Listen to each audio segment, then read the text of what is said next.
Fala galera, eu sou o Lucas Amaral, professor de Geografia e de Atualidade do curso Ideia, certo? E hoje a gente vai falar sobre acessibilidade, tudo bem? Então galera, é um assunto bastante tranquilo, certo? Não tem muita dificuldade, principalmente porque não tem muito conceito técnico, certo? Mas é um assunto muito recorrente, né, no nosso cotidiano, no nosso dia a dia, e é extremamente imprescindível que a gente compreenda um pouco desse assunto, né?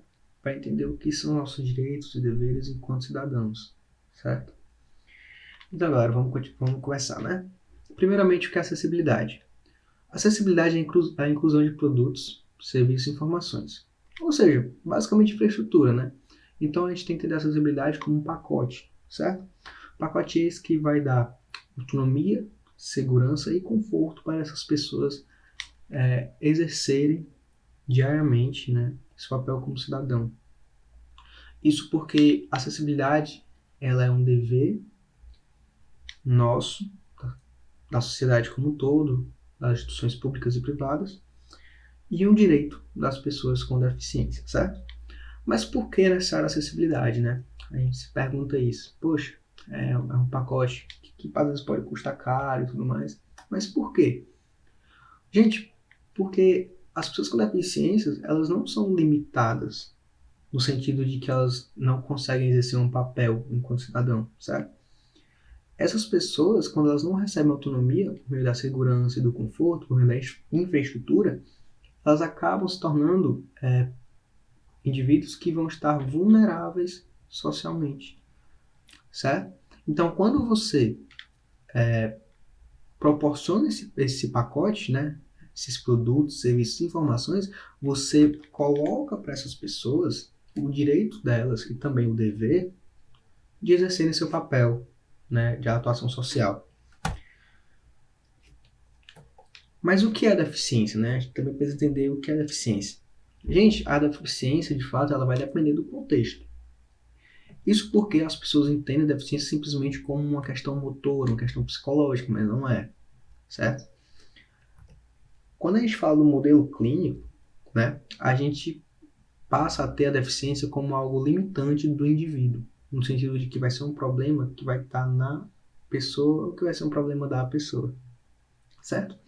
Então, o modelo clínico ele vai colocar de fato, né, essa denominação mais antiga e que até a gente utiliza muito, né, que é a de que a deficiência ela é simplesmente da pessoa, certo? Sendo que, diferentemente dessa ideia, temos um modelo social que já vai divergir totalmente do modelo clínico, certo? Isso porque ele vai colocar a deficiência como um modelo social, certo? Como algo de responsabilidade social. Isso porque ele diz o seguinte: o problema não é da pessoa. O problema não está na pessoa. O problema está na sociedade que não está fornecendo os produtos e serviços e informações certas para essas pessoas. Ou seja, ele diz que a sociedade é o problema, certo? Ele diz que a sociedade é que é deficiente. Então, a deficiência ela para de ser da pessoa e passa a ser da sociedade, do Estado, das instituições, né? Então, esse modelo social também ele é uma forma de empoderamento dessas pessoas que precisam, de fato, dessa inclusão, né? Então, quando a gente fala de modelo clínico versus modelo social, a gente fala de exclusão, segregação, integração e inclusão. Isso porque o modelo clínico ele perdurou, né, como de fato a única referência por diversos anos. No começo ocorreu a exclusão. Um exemplo muito bacana é a questão da educação. No começo, pessoas com deficiência não podiam frequentar a escola, né? Já depois a gente começou a segregar, né? Depois a gente que eu falo é a sociedade, a gente começou a segregar. Vamos criar escolas especiais para pessoas especiais, né? Já na integração, você coloca as pessoas com deficiência num contexto em que elas têm que se adequar, se adaptar às normatividades já estabelecidas da sociedade posteriormente. Então, se a gente parar para pensar, tanto a segregação como a integração são também uma forma de exclusão. Isso porque a integração ela não é incluir, né? Na inclusão, o meio, a infraestrutura, A sociedade ela é adaptada, ela já está adaptada, né, para as pessoas com deficiência, mas na integração não, elas têm que se adaptar, certo? Então você tem pessoas que precisam de uma infraestrutura X, mas você não dá a elas, né? Então por isso que o modelo clínico do social eles divergem bastante no sentido de que o clínico ele coloca a responsabilidade pela pessoa, no social não. A responsabilidade é do Estado, da sociedade, que ocasiona um certo empoderamento dessas pessoas, que é muito importante, né? Empoderamento que é um termo, né, muito utilizado em vários movimentos sociais, e na questão das pessoas com deficiência não poderia ser diferente, é muito importante, né, para essa inclusão de fato. Falando um pouco mais sobre o modelo social, a gente tem o Paul Hunt, né, que é um sociólogo deficiente físico que viveu no Reino Unido. E em 72 ele comandou a criação da UPS, né, que é a União das Pessoas com Deficiência Física contra a Segregação, certo? E ele falava muito sobre essa questão da limitação. Ele dizia, né, que a limitação não era das pessoas que tinham deficiência. A limitação era da sociedade que colocavam mais deficiência neles do que eles tinham. Como assim? Eles diziam que o problema não era a deficiência deles. Eram as barreiras impostas pela sociedade para excluir eles. Então, nessa citação, ele fala assim: estamos interessados em maneiras de mudar nossas condições de vida e assim superar as deficiências que são impostas às nossas deficiências pela maneira como a sociedade está organizada para nos excluir. Então, ele diz basicamente o que eu já falei anteriormente, né? Que eu citei, na verdade. Ele fala simplesmente que a gente é capaz, mas o problema não é a nossa capacidade. O problema é porque vocês, sociedade, vocês querem nos excluir, vocês impõem muitas barreiras, né? Vocês impõem muitas deficiências às nossas deficiências, sendo que as coisas não acontecem assim, né? Então, a gente fala agora de acessibilidade, né? É muito interessante porque a gente parte de uma esfera maior de possibilidades, certo? E falando agora sobre acessibilidade no Brasil, a gente tem a Constituição de 88, né? Que basicamente é um marco, né, inicial para essa acessibilidade mais moderna, né? Sendo que com a Constituição Cidadã, né, que é de 88, a gente tem direitos sociais individuais, fato. Sendo que a gente ainda não tinha leis voltadas para acessibilidade nessa Constituição Cidadã, né? Em 91 teve a Lei de Cotas, que é a inclusão no mercado de trabalho, que é um pontapé muito bacana também. Sendo que aí, em 2000, né, no ano 2000, a gente tem a Lei 10.098, que ela de fato é totalmente voltada para a acessibilidade, né? Ela vai quebrar barreiras. Barreiras são o que de fato impede as pessoas com deficiência, né, de se incluir na sociedade, né? Então, com a Lei 10.098, a gente começa de fato a ter uma lei só para acessibilidade, o que é muito importante para ocasionar de fato essa inclusão que a gente já havia falado anteriormente. Já em 2015, a gente tem de fato uma lei com o nome inclusão nela, que é a Lei Brasileira de Inclusão, LBI, que ela vai ser de fato a mais completa em termos de acessibilidade, né? E ela vai para incorporar, para dar para incorporar mais a Lei 10.098, certo? Então, com essas três leis aí, a gente já tem uma legislação em relação à acessibilidade muito forte, né? Sendo que precisa também de uma regulamentação maior parte do Estado para poder fornecer essa segurança, esse conforto, essa autonomia que está prescrito em leis, né? Então, galera, continuando, eu separei alguns dados aqui, certo? Que de acordo com o IBGE, 23,9% da população do Brasil é deficiente. Poxa, 24% da população arredondando, né? Então a gente percebe que é um número, né? 45 milhões de pessoas, um número bastante interessante pelo fato de que 20% de pessoas, né, 45 milhões de pessoas fazem diferença no contexto social que a gente vive, né? Elas têm que ter um papel ativo na sociedade, né? Obviamente que essas 45 milhões não são todas que de fato podem exercer esse papel, né?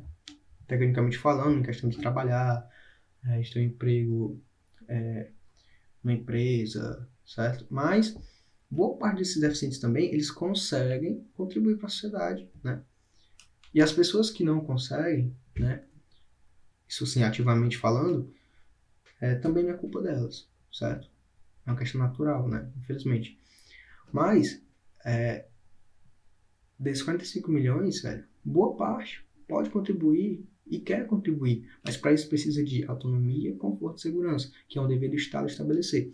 Então, quando a gente fala desses 45 milhões de deficientes no Brasil, a gente fala de 45 milhões de pessoas que até, sei lá, 10 anos atrás, por exemplo, não tinham essas condições de autonomia, né, que é a segurança, o conforto, a infraestrutura necessária para participar ativamente desse processo, certo? Então, por que é interessante a gente entender esses dados e ter empatia e compreender? Porque essas pessoas, elas também podem ajudar a sociedade, né? A gente vive por exemplo, falando a nível de Brasil, né? A gente vive num país em que a gente tem uma carga tributária muito alta, a gente tem diversos problemas sociais, e quando a gente vai combatendo isso, a gente vai tornando a sociedade um lugar melhor. Então, não é diferente. Pessoas deficientes podem contribuir tranquilamente, sem nenhum problema, com o nosso contexto social e participar ativamente da mudança, uma mudança que ela é construída diariamente, certo? Então, fala um pouco mais sobre o mercado de trabalho já. Eu peguei, né, esses dados do site de vagas K. Então, ele diz o seguinte: 44% dos deficientes físicos, né, que foram para uma seleção de vaga de emprego perderam essa seleção por falta de acessibilidade, por falta de infraestrutura. Então, tecnicamente, ele diz o seguinte: se 100 pessoas foram para uma entrevista de emprego, né, 44 perderam ela. Ou seja, das 100 pessoas que iriam para uma entrevista de emprego, apenas 56% conseguiu chegar nessa entrevista, certo? 37% das pessoas foram motivadas a pedirem demissão por falta de acessibilidade, né? Ou seja, você tem um número muito grande, né, porque é uma porcentagem bastante alta, de pessoas que não conseguiram participar de fato do mercado de trabalho por conta de acessibilidade. O que é muito preocupante, porque, como eu falei anteriormente, as pessoas elas podem contribuir ativamente, né? Elas podem mudar a nossa sociedade de diversas formas, sendo que a falta do cumprimento da lei, né, e do nosso dever, ele afeta as pessoas numa escala muito forte, escala muito alta, por uma questão de tanto o Estado, né? A gente sabe que no Brasil o nosso Estado é, querendo ou não, bastante irresponsável. O Estado e as instituições privadas, eles não optam muito por gastos, né? Então eles acabam não fornecendo essa acessibilidade, ou seja, eles não veem a acessibilidade como investimento, eles veem a acessibilidade como despesa, o que não é bacana. Além disso, galera, tem outro dado muito interessante, que é o seguinte: 78% dos empregados PCDs disseram não precisar de acessibilidade. Por que isso é interessante? Porque, galera, é importante entender que existem diversas formas de deficiência, e cada uma necessita de uma infraestrutura X, Y, Z. Ou seja, um deficiente auditivo, ele não tem a mesma infraestrutura, né, de um deficiente visual, certo? Ou seja, você tem que adaptar o local para as diferentes deficiências. Sendo que tem deficiências em que a adaptação é feita de uma forma mais fácil, né? Por exemplo, se você tem uma pessoa com a mão amputada, ela precisa de um corrimão, escada, e ela pode exercer suas tarefas normalmente. Não precisa adaptar a linguagem do local para a linguagem de sinais, se for deficiente auditivo. Não tem que adaptar a linguagem, né? Fornecer material de trabalho em Libras para pessoas com deficiência visual, então material sonoro. Então, todas essas questões de infraestrutura, elas são adaptadas para cada tipo de deficiência. E, infelizmente, como eu já falei, as companhias, a sociedade, elas veem a acessibilidade como despesa e não como investimento, nem como direito. E além disso, a gente tem uma desmotivação ocasionada pela deturpação da lei de cotas, certo? Poxa, como assim a lei de cotas ela ocasiona desmotivação? Não, não é a lei de cotas. É a deturpação da lei de cotas. Isso porque várias pessoas que são contratadas por conta da lei de cotas, né? Por meio da lei de cotas, elas acabam sendo contratadas simplesmente para o preenchimento dessa lei, né? Pelo cumprimento dessa lei. Por que isso deturpa? Porque as pessoas elas são capazes de oferecer um papel ativo, um bom desempenho, mas elas são, além de subestimadas, elas são excluídas e segregadas, né?